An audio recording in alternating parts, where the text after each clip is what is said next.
My name is Maxine Marie Culver, and I have reached the age of 91, for which I am very grateful. My birth mother named me Dolores Ann, but my adopted parents changed my name to Maxine Marie, and that's fine with me. My grandmother's name was Marie Frances, and I have two great granddaughters with the middle name of Marie, so it's been carried on through the ages. My life began on March 20th, 1928, when a single mother brought me to Spokane to birth me and left me at a children's home. She did ask whoever adopted me would look for musical talent. Meanwhile, in the valley, a couple had the grief of losing two baby girls 2 years apart that didn't make it through the birth. And they had decided that adoption was the best thing of all.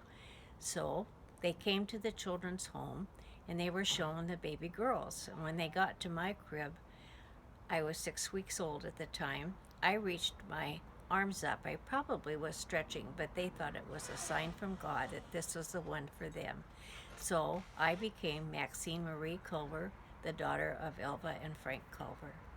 When I was 4 years old, my mother said I would take my father's footstool and put it in front of the sofa, put magazines at the back, and I would play the cushions in rhythm to music of the radio. So when I was 6 years old, they bought the piano, which I now have, and I started lessons. And I played in December, after starting lessons in September, Silent Night on the piano with both hands. And at Christmas, when I was 10 years old, there was a big box under the tree, and it turned out to be an accordion. So I learned to play a 120 bass accordion. And I was able to use the accordion at Christian Endeavor meetings for sing-alongs and for sleigh rides and all kinds of things. And I did forget to say that when I was 5 months old, I became very ill and almost died. And it wasn't diagnosed as polio until I was in high school, when it was time for PE and we had to have physicals. And that doctor sent me to Shriners Hospital, where the specialist diagnosed that I had had polio. And so I had to take physical therapy. The specialist at Shriners said I should not play the accordion until they were sure that I had my growth, because it might result in spinal problems. So I had to put it away.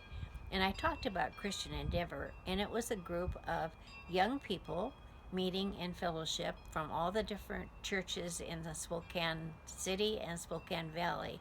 And we probably did that about once a month. And so we had a sing-along, and they asked me to play the accordion for that. And of course, after they told me not to play it anymore, that ended playing the accordion, but I could play the piano. And so I was glad I still had that to help out with.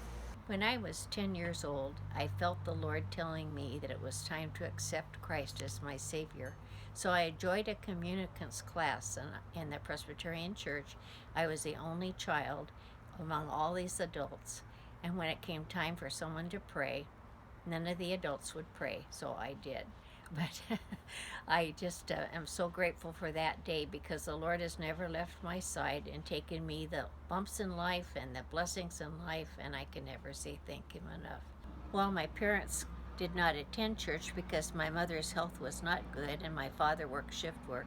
They were believers, but they always saw to it that I got to Sunday school and then to Christian Endeavor meetings and all the things that were very important that I should have in my life.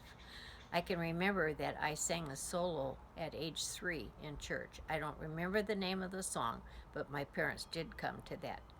Music has meant a great deal to me in my life, and I am so grateful for my birth mother not only giving me the gift of life, but the gift of music. I hope to meet her in heaven someday and to be able to thank her for those gifts. My parents were wonderful to see that I had good music lessons. And as I grew older, I was able to play for many weddings and different things on the piano. And then when they decided I wasn't going to get any bigger, I could start playing the accordion again, which I really enjoyed. I started school in high school at age 13, and I really enjoyed my high school years. And of course, the war came along. I remember getting the call on an early Sunday morning when my dad was at work to tell me that Pearl Harbor had been bombed. And I remember I was so scared, and he reassured me that it was going to be all right. And in school, we sold war bonds and war stamps, and everyone was so patriotic. We even saved aluminum foil and everything we could to help out in the war effort. My mother even saved banker grease, and things were rationed then, like shoes and meat and gas. And when you saved the bacon grease, you got an extra ration coupon for meat. I was very fortunate to go to a good high school, West Valley High School in the Spokane Valley, and we had a wonderful commercial department. I learned bookkeeping, shorthand, typing, commercial law, plus all the other things you're supposed to learn when you're going to high school. And as a result, our school got called for employees in the summertime to fill in for those going on vacation in different offices. So between my junior and senior year, I worked at Till & Gibbs Furniture Store in the city of Spokane, replacing all the people going on their vacations. I learned bookkeeping machines, switchboard, all kinds of things, and it was stressful because you just get used to one job and then you moved on to another, but it was a real education. When I went to work at Till & Gibbs Furniture Store, it was difficult because I had a woman boss who thought I should know everything she did the first week I worked there. And I was under stress. My dad was in the hospital with a broken back, and I was trying to help my mom with mowing and all the things that I could do to help her.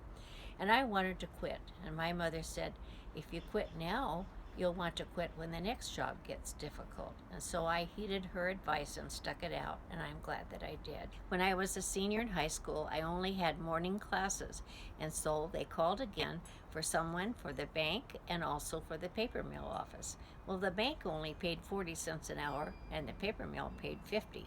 So you know where I went to work. And I worked there 6.5 years till I was expecting my first child after marriage. I wish to give credit to my wonderful parents who made me feel so accepted as though I was born to them, and they always told me I was special because I got picked out. I just didn't happen to them, and that's a wonderful gift to have.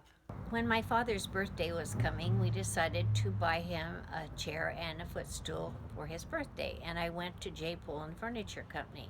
There, a very handsome young man waited on me, and he's the one that delivered the furniture when it was time for it to be surprising my father.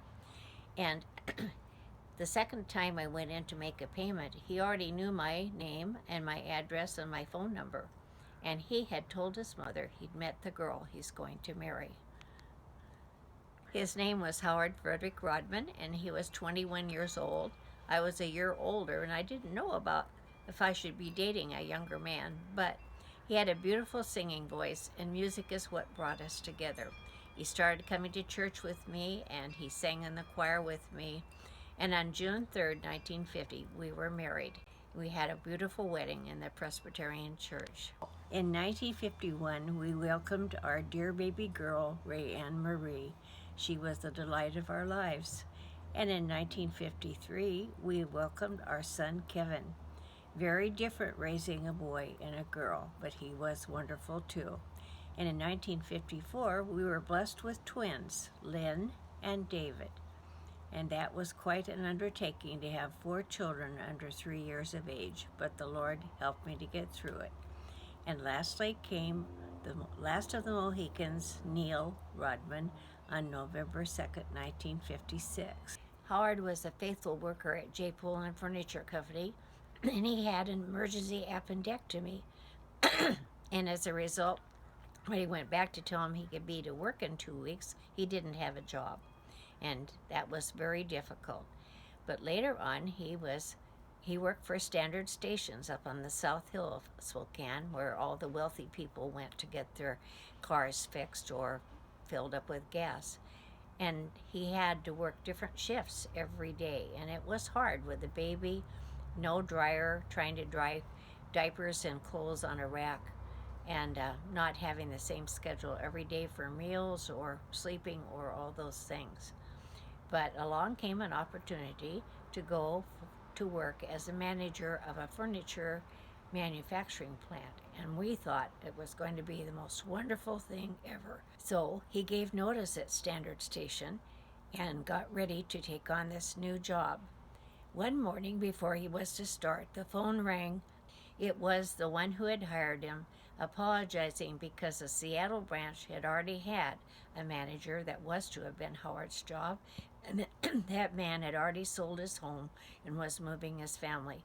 So he didn't have a job. I cried like a baby. I was so immature, and I just thought my world had come to an end, because I thought, we'll be back to church, we can sing in the choir, and all those things we couldn't do when he worked different shift. Well, the employees went to work one day, and there was a notice on the door. The company was bankrupt. It would have been even worse because normally Standard Station doesn't take you back when you give notice. But Howard explained to them the situation, and they did allow him to go back to work again. So the Lord was very good in protecting us so that we were without any problem, without income to support our little family of 3. Sometimes when you're going through difficult times in your life, you don't realize how the Lord is leading you till you get past it. And then you can say thank you that He never lets go of us, ever. And I'm so grateful for that. In 1960, a big change came in our lives when we were asked to be the administrators of a Presbyterian camp and conference grounds in Woodland, Washington. My father was in the hospital with emphysema, very, very ill. And the hardest thing I ever had to do was walk away from him and move with my husband. But whither thou goest, I will go. I remember the house was empty, all the furniture was gone, the kids were sleeping in their sleeping bags. Howard was on the hardwood floor and a quilt under and over him. And I went in the guest closet, and I just wept, and I told the Lord, I can't do this. Now, I don't know what was going to happen, because all the furniture was gone, all our clothes were gone, everything. But the Lord gently led me through it, and we have had a wonderful experience living in Woodland and raising our children here. After 3 years of working at Carday Hill and having wonderful experiences there with young people from all over the world and Christian educators and all those things and pastors, the money ran out from the churches that were supporting it, and so we didn't have a job again. But we did find a nice home on 5 acres down close to the Hulda Clicker Lilac Gardens. And so we moved there, and then Howard went to work for Darigold, Mayflower Dairy. He had worked for Darigold in Spokane, and he loved that business. All the customers were like family to him, and he did extra things for him, like mailing packages, or even washed breakfast dishes for one once.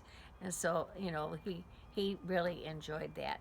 But like many, many things, the dairy changed, and they stopped delivery at homes, and that was hard for my husband. So here we were again seeking employment, and Ansgar Shai and Ken Buer had Lewis River Motor Company, so they asked me to come to work as a secretary there. And in the meanwhile, Howard got a job for Whiting Transportation, driving chemical trucks, and he had 15-hour shifts, and he was on a reader board when he never knew from one day to the next if he was going to be working that day or not. And it kind of was difficult for our family because of the different hours, but we managed, and the kids all did well together, and they all 5 eventually graduated from high school. Rand graduated from Whitworth College, Kevin from Port Angeles College, and David from the University of Washington, Lynn from Portland University getting her master's in audiology, and Neil became a teacher out of Eastern Washington. When our son Kevin was in the 9th grade, we were asked to take a foster son whose name was Warren Ray. Warren stayed with us all through high school, and when he graduated, he went into the Army, served in Germany for 13 years, mustered out, came home, and joined the National Guard. And then he was going to be sent to Iraq for 2 years. Before that happened, he came to see us, sitting at the table and stating that it meant so much to him that we not only took him into our home, but into our hearts. And of course, tears were streaming down Howard's, my, and Warren's face. Along our journey together, Howard started having problem with one of his ears. We had a pump house, and he'd be out in the garden and he'd turn a certain way and the pump would go off. He'd turn another way and it would come on, so he knew something was not right. And when he went to an ear specialist, they found he had a tumor in his inner ear. So we had to go to California for a surgery there for someone that specialized in this. And one of the interesting things was they had to take his balance nerve and the hearing in his right ear. And normally, when you have your balance nerve severed, it can't be sutured again, and you have a problem with your balance. But they did photographing of Howard during surgery and after for teaching in medical schools. And when he would get ready to stand up, he would sit up slowly, stand up, and go right straight down the hall without holding on to a wall, a person, or a cane. They thought that was a miracle, and I think the Lord provided that one too. Later on, Howard developed Parkinson's. It started with a stiffness in his neck and one of his hands not really working so right. Unfortunately, the doctor who diagnosed him was not a specialist, and he started him on the strongest medicine for Parkinsonians, which really did him damage. So we got to a specialist and he got that straightened out. After a while, Howard decided it wasn't a good thing to be on top of a chemical tank releasing chemicals when his balance wasn't so good because of Parkinson's. So he retired himself. And that was a good thing to look out for other people. And he was a trooper through all the years that he had Parkinson's, which was half of our married life. It wasn't difficult in the beginning, but that tumor that he had taken out of his ear came back, and it was on the area of the brain that controls your breathing and your heart. His sister lived in Mexico City, and she wanted him to come there to Dr. Madrazo, who was taking one of your adrenal glands and implanting it in your brain to help with Parkinson's. We went to visit Dr. Madrazo, and he had Howard enter the hospital, and I was able to stay in the room with him and had a cot at night. And they were doing tests, and he was just 3 tests away from having the procedure when they found that that brain tumor had come back. We would not have known it because it didn't give any indication. So we had to fly back home and make arrangements for that surgery. And it really was a difficult time because Howard was in the hospital a solid month, intensive care, and all the specialists that could be had. I had an interesting experience when the principal of the elementary school came to me and said, "We need a music teacher who likes children and would help children to like music." I kept thinking of every person more qualified than I because I had no college education, but they wouldn't let go. And so, with great trembling and trepidation, I started to teach. I did not have a music room except one of the 21 years that I taught, so I pushed a music cart with every conceivable instrument, including my accordion, because teaching kindergarten, first and second graders, they can't push a piano. And so I used the accordion, and then I used the piano with third, fourth, and fifth graders. And I taught recorder, so I had to haul water and disinfect it, and my husband made drying tubes for the mouthpieces. So it was a real adventure, but I loved it. And we had 2 concerts a year in the gym, and I used my accordion because it's hard to push a piano across the gym floor. With the need to move the piano into the classrooms, I always chose 4 children and tried to give every children in each class a chance to do it during the school year. So we had 2 on each end and myself, and we would move the piano. However, I was clear in another building, coming through the door, having to go down to the far end of the building I was entering, when I saw a little 3rd grade boy decided he was Superman and he was going to move the piano all by himself. It tipped over, and I could not tell where I was, whether he was under it or not. I ran like everything, and thank goodness he wasn't under the piano. But what an object lesson I could use with the other classes to tell them what you do not do with the piano. It went to the piano hospital for a while, so some of those classes had accordion instead of piano till it got repaired. I had a rather difficult time with a gentleman who had his master's in music teaching in middle school and high school. And he resented the fact that I had the job without having an education. So he would badmouth me every time he turned around, to parents or teachers or to students too. And finally, I had just had it. So I was going to go see the superintendent and bring in what had been happening, and I was going to get this solved.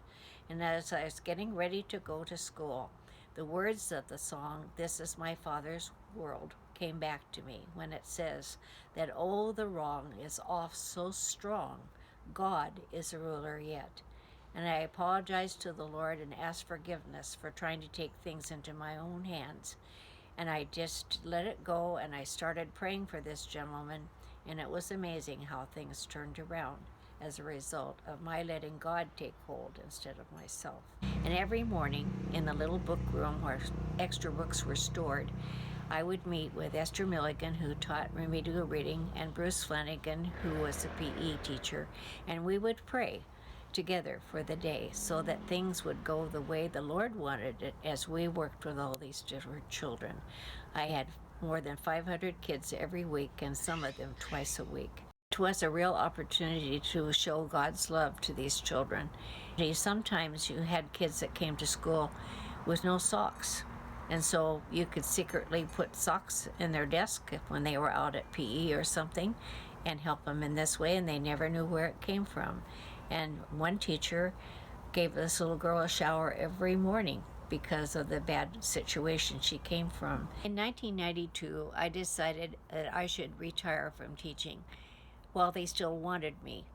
And it was hard because I loved what I did, but I wanted to spend time with my husband. He had really had a difficult time with his Parkinson's, and he was very kind in waiting for me to get home from school. I would go home at noon and feed him and go back and teach. But I felt it was important to spend time with him. In January of 2005, the 21st day of the month, my dear husband Howard went to be with the Lord.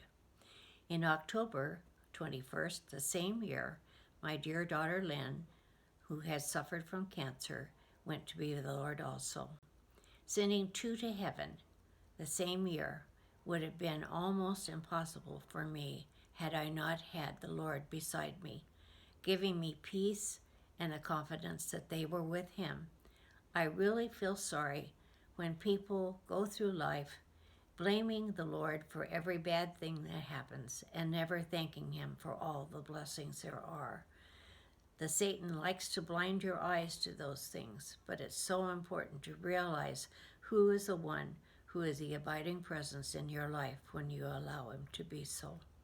One of the things the Lord did for me is when I was young, I always wanted to have a big family because I was an only child. Well, Howard had a sister, but no children, so I didn't get to be an aunt. But the Lord has blessed me with 13 grandchildren, and the 17th of September, I will have my 18th great-grandchild if he is on time. So see how the Lord filled my quiver to overflowing, and I am so grateful for that. Every morning finds me sitting on the love seat with my dog Buddy beside me, praying to the Lord. I cover all my family, my friends, those who are ill, etc., because it's important to remember each one. And my prayer is that every one of my grandchildren and great-grandchildren will accept Jesus as their Savior. They're not all walking in that way, but it is my desire, and I know it's the Lord's desire, to have them seek Christ and allow Him to be their Savior. All my children are saved, and their spouses, and that's a great comfort to me, because I want them all to be in heaven.